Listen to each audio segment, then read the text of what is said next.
কোনো চিন্তা করিস না, আমি চলে যাবো। আরে আরে, কোথায় যাচ্ছিস তুই? ভাই, এই অফিসের ভিতরে যে ম্যাজিস্ট্রেট বসে আছে না, সে আমার বউ। বউ? চেহারা দেখেছিস নিজের? তুই কি আমার সাথে মজা করছিস? যা এখান থেকে। কি করছেন ভাই? আমি মজা করবো কেন? সে সত্যিই আমার বউ।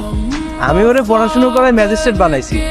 কোন কথা খুব মনে পড়ছিল তো, তাই ভাবলাম একটু দেখা করে যাই। নাটক করিস? ম্যাডাম তোকে সিসি ক্যামেরাতে দেখেছে। যা এখান থেকে ভাগ।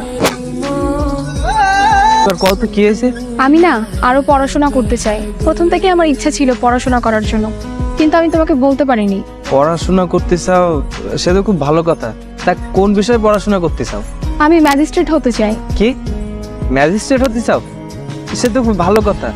চাকরি পাইছিস, আবার কি এই বইপত্র পড়ার কি আবার ভূত চাপলো নেই মাথা? আরে বই আমার না, আমার বউ। ও ম্যাজিস্ট্রেট হবে। ও কইছে পড়ালেখা করতে চায়, আমিও না কইনি, আমিও চাইছি যে পড়ালেখা করবো, তাই বই কিনে নিয়ে যাচ্ছে ওর জন্য।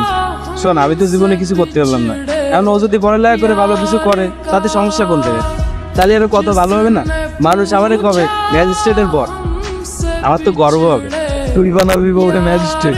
তুই নিজেই তো করিস দারুয়ালার কাজ, আর তুই বউরে বানাবি ম্যাজিস্ট্রেট? ও যদি ম্যাজিস্ট্রেট হয়ে যায়, তারপর যদি তোর সম্মান না করে, তখন তুই কি রে? আরে না, ওইরকম কিছু হবে না।